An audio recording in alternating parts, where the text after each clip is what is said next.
from 10 until noon. We are here shining the spotlight brightly on various aspects of the sports world.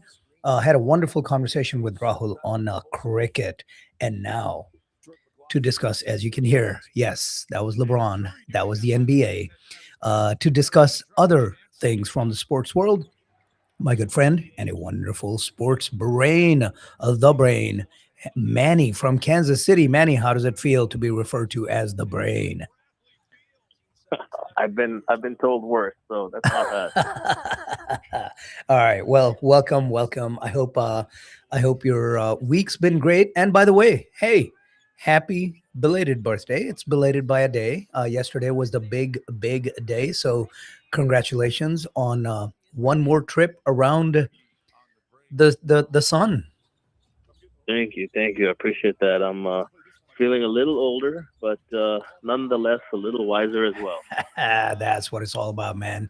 That is what it's all about. And your wisdom is what I need here on the Sports Spotlight. So let's talk about this. I know we've talked about it the last 2 weeks, but I mean it's the best player of this generation joining an already fairly stacked team, right? So I don't want to belabor the point, but I do want to touch on it.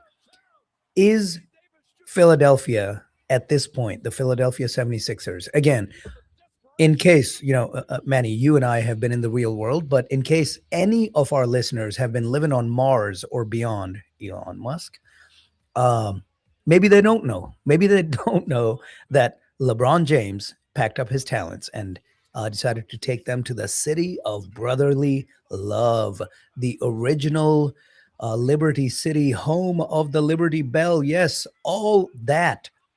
And he went and took his talents there to join Joel Embiid, Tyrese Maxey, Jalen Brown, VJ Edgecombe. I mean, at this point, is this 76er squad the most fascinating team in the NBA heading into the season?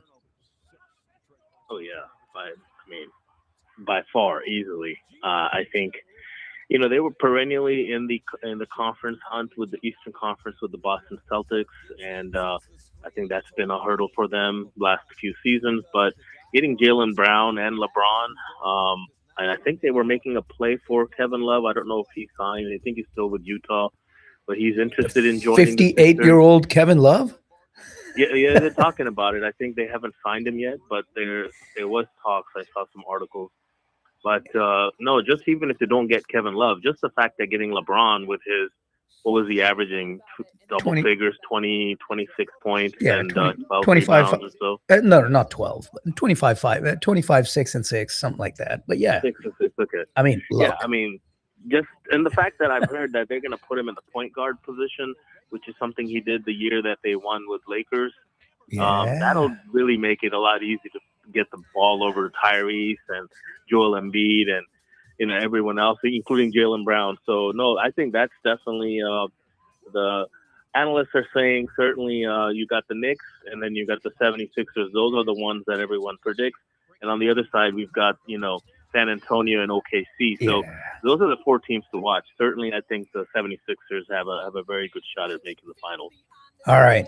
What's the word on Embiid? Because again, as Shep likes to say, the participation requires presence, and uh, Embiid has just not been present a whole lot throughout his career.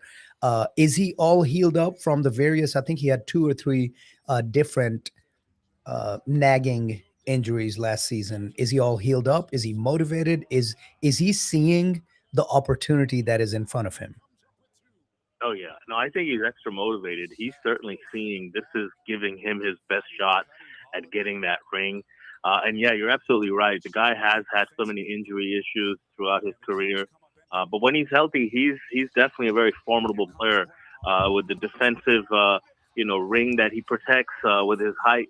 And then he's been really good on the offensive ring as well. I mean, getting all those points. I think 3-point shot has improved. No, he's certainly very much interested, and I think this will give him his best shot at getting that elusive ring, man. Yeah.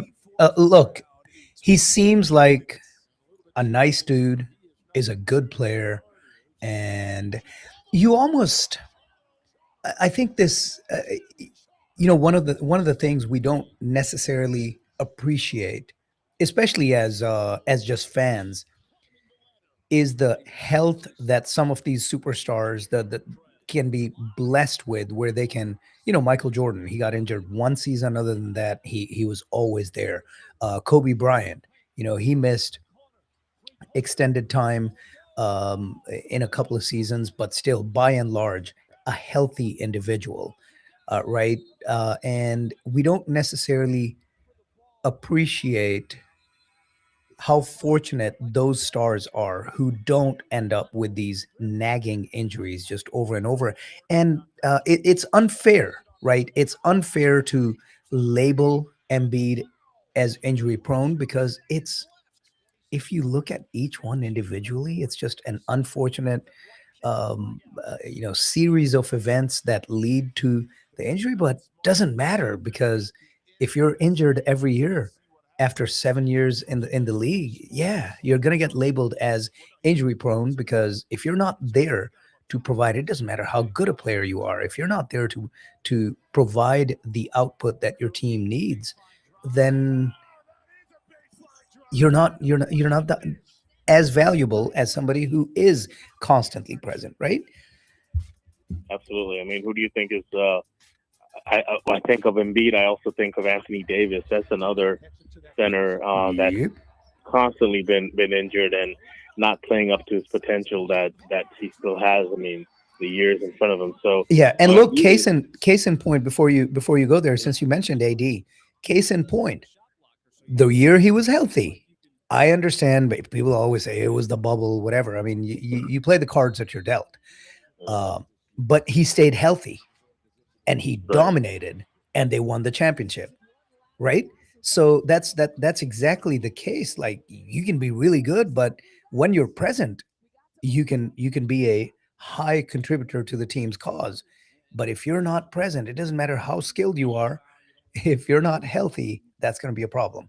Sorry, go ahead. Where were you headed with your thought No, process? I was just adding to that. I think that's absolutely right. As you saw when he was healthy, he was just unstoppable, along with LeBron and the team they had that year. But no, I think it's very important for 76ers to know that since Embiid does have that injury prone happening to him, they should really also have. And I think they've got a couple of decent centers that are backups. I think they have Adam Bona and Ariel Huckporty. These are, I think they signed Ariel in free agency. He came over reserves from the Knicks. But Adam Bona, another 7 footer. I mean, that's somebody that I think they can really That develop can as well. So if I spell was a Embiid. 76ers GM coach, I would make sure that my backup centers are ready to go and getting some playing time, because inevitably something may happen during the season. They're gonna need to call on those guys. Yeah, no, absolutely. Look, any championship team, no matter how top heavy, in the NBA, in a grueling NBA playoffs, doesn't matter how top heavy your roster is, you need depth.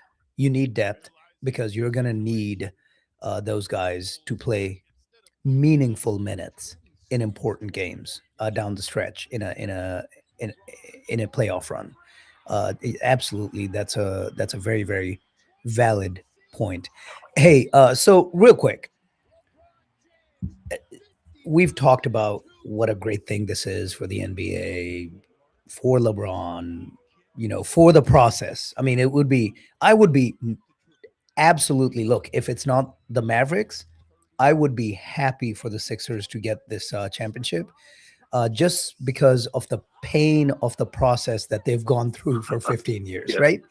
right. Um, and we can have, if they get this championship, we can have all the debates. I still think it's not the process that paid off, right? When you bring in Jalen Brown and LeBron James, it's not really the process that paid off. But I think the other side of the argument could be it is absolutely the process that paid off, because it's the drafting of the Embiid and the Maxis is what attracted a Jalen Brown or a LeBron James to come Yeah. join you, right? Yeah, And absolutely. Edgecombe can't discount Edgecombe. I think Edgecombe was an excellent pick last year.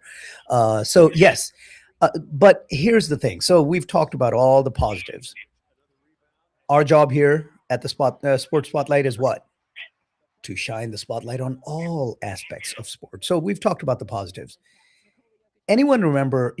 I'm still young enough, old enough to remember that veritable ocean of all stars that they collected in Portland back in, what was it, in 98, 97, whenever, when they got Pippen and like all the old all stars that they gathered, or even the Lakers. Remember when they got Gary Payton and Carl Karl Malone. Malone and Yep. right? We've seen this attempt before, not exactly like this. I think those all of those attempts were a lot of aging stars, a lot of talent. I don't want to say aging stars because a lot of them were in their prime. Pippen was in his prime back then, right? Um, I think the Lakers were a little bit more aging stars when they Yeah. gathered those guys with Steve Nash and Carl Malone and Gary Payton. But I think the Portland experiment, these were in prime, a lot of talent. I think they had Rasheed Wallace on that team. Yeah, before he went to Detroit. That was a stacked team, about 6 or 7 deep with all stars, and yet they didn't win. So we've seen this before not work. We've seen this work as well. Where do you think, if you were to had to guess, force you to make a prediction, do you think this 76ers experiment is more likely to fail or more likely to succeed? I mean, I'm gonna lean towards succeeding just simply because I know that there's been a shift in the Eastern Conference with Giannis going over to Miami, and the Knicks, of course, being the defending champs. I think they have most of their nucleus back. But I think definitely I feel like Boston is not gonna be as competitive as they have been the last few years. I think 76ers takes their place, and I firmly believe that at least. Well expected to see the 76ers make it to the Eastern Conference Finals against most likely the New York Knicks. So that, and obviously the fans want not just to make it to the Eastern Conference Finals, they Get want to a the finals championship. and win the finals. Yeah. Yeah, exactly. And when does this process eventually end? Does it have a timeline? Like, we need a championship now, yesterday. The So process, yeah, the process is almost old enough to drink. exactly. So I think personally, I have a feeling this is a star-studded team. I think what is it? Almost 5 players that can give you 20 points. Uh, yeah. So it's going to be very hard to beat this team in the Eastern Conference. And yeah, it's going to be an exciting season, man. I can't wait to see how this team comes together. All right. A couple of things the questions that rose up to the surface level in my mind as you were talking about those things. So first, yes, they do have 5 dudes who could legitimately each be a 25-point scorer, 25 plus. That's not going to happen. That's not going to happen because one, this team is not going to get 125 points a game just from their starters, right? It can't. I mean, maybe it can, but somebody's going to have to take a backseat. So who takes the backseat? Is it Edgecombe because seniority? Is it Brown? Brown is already used to playing sort of the second fiddle, but was that what drove him to leave Boston? And is that going to cause problems instead of team cohesion? How do you see these personalities, huge personalities, right? Embiid, Brown, and LeBron. I agree. I think that could be a source of friction. But one thing I can say is that uh, wherever LeBron has usually gone, he has made the team better with what he's had. So I think just the focus that he has and the drive he has, he's going to bring some of those guys and their egos down a bit. I think uh, Brown definitely wants to prove he was the star in Boston, and he Mhm. didn't get quite the credit. And yes, he's going to get his points, but I think he's more focused on trying to be a champion in a new city. And same with LeBron, obviously been champion everywhere he's gone. I think, yeah, they're going to have to figure this out. It's certainly someone's going to have to maybe take a little bit of backseat, and maybe LeBron. Maybe he's going to be playing point guard more, and so he's dishing it out instead Facilitating, of yeah. scoring as much. Yep. So we'll Excellent, see. excellent It's going to be analysis. struggle initially, but they'll figure it out. I think LeBron is the key. He's the glue that brings the team together, and everyone just knowing they're playing with one of the best players of all time will certainly rise to the occasion. All right. The other thing, and actually, this one is really, really important. You mentioned the Boston Celtics. You mentioned how, in your mind, they're no longer the the top team to look out for in the East. They're not even the second, right? So, is this the end of this iteration of the Boston roster's championship window? Like, I mean, is that over? They got one, which is good for them, but does this close the window, or do they have a path forward here, trying to go after a big name free agent and bring him in and still try to get Tatum and company another championship here? I mean, I think Boston is still a legitimately good team. Are they one of the top two teams in the league? I don't believe so. Not after this trade. But they still have a couple of good players, right? They still got Tatum. They got Paul George. Yep. Derek White's White. a really good player. Yep, he Um, is. and yeah, I think Boston still has a chance to be maybe A at best I four? think maybe a fourth or fifth seed. They'll still be in the hunt.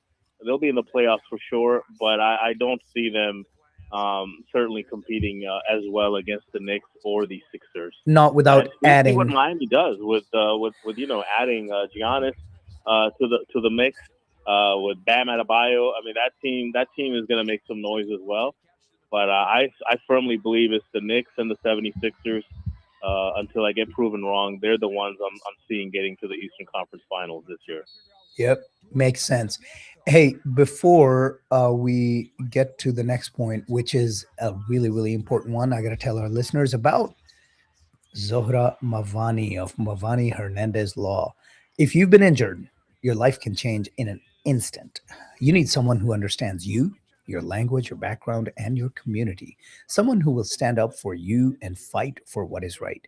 Attorney Zohra Mavani of Mavani Hernandez Law proudly represents families across DFW and Houston in car accidents, truck accidents, rideshare injuries, workplace injuries, wrongful death, and much, much more.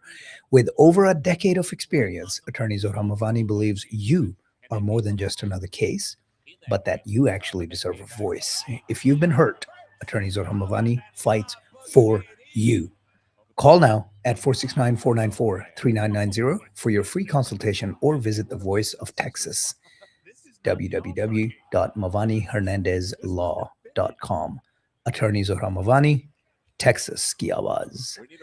All right, अब आप वापस आए हैं sports spotlight की आवाज. Yes, let's get back into it. So let's say, yes, they're going to be the 1 and 2 teams, right? New York Knicks can't disrespect the defending champs, and then the Sixers. And let's say the Sixers in this iteration, everything gels.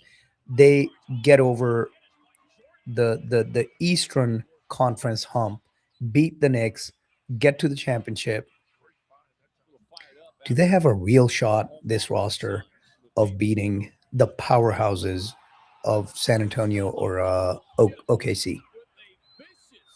I mean, on paper, if Embiid is healthy, absolutely. I think if he's healthy, he's got a chance to go up against Wembyana, and what if OKC still has Definitely uh, Chet. yeah, if they still keep him. I mean, I think so. If the key is Embiid is healthy and playing like the All Star that he can be, then absolutely, I really believe so. But if he's not healthy and the backup centers, it's going to be a little bit tougher, especially Western Conference. They've been knocking on the door. If it wasn't for the Knicks, obviously we saw San Antonio go all the way with them. I think next year would be San Antonio's after everything happened, and hopefully they make a little starting lineup change and put Harper in as the starter. That team is really gonna learn from what happened this season, and Wemby's the kind of player who wants to go down as one of the best all time. So, yeah, I think if Embiid is healthy, they've got a shot. Otherwise, I would pick San Antonio to go all the way next year if it wasn't for the 76ers. Hey, don't discount the Dallas Mavericks.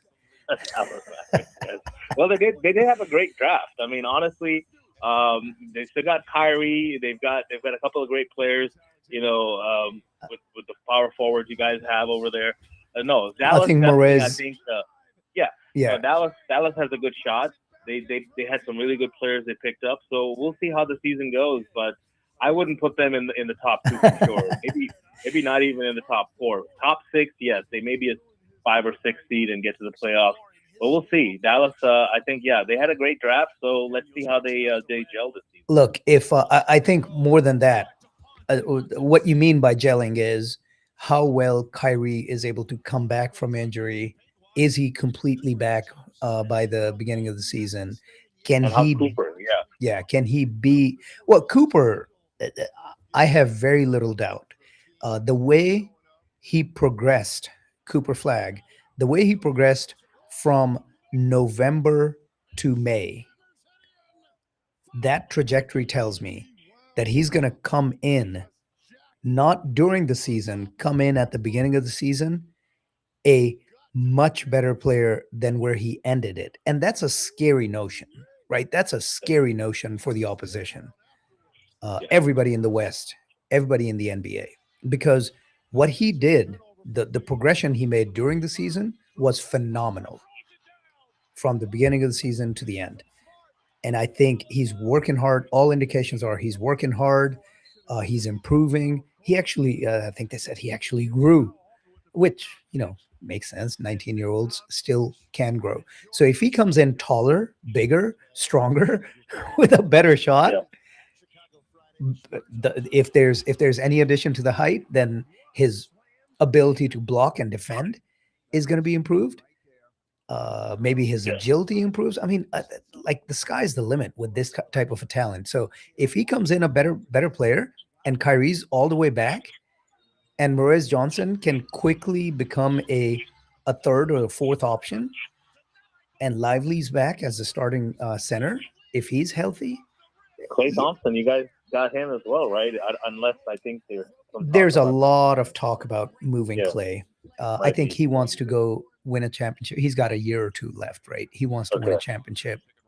Yeah. But the Mavs, because there's so much interest, the Mavs don't just want to buy him out. They don't want to pay money, get nothing just for the dude, right? Because there's enough interest. I think they want to hang on to him until someone is willing to pay something decent for him. I think Miami wants him.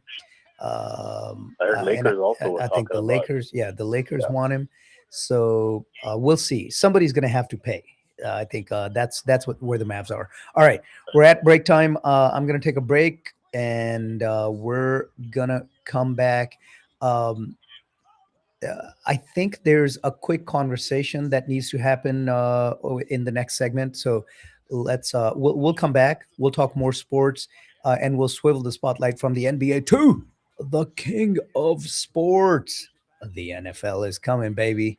Did you watch the Hall of Fame game on Thursday? I did. I caught snippets of it and loved seeing the NFL Hall of Fame ceremonies as well, with some very deserving players that got inducted. So, we're going to be talking all about that right here on the Sports Spotlight. You're listening to the Spotlight on Radio Azad with Rizwan and Manny.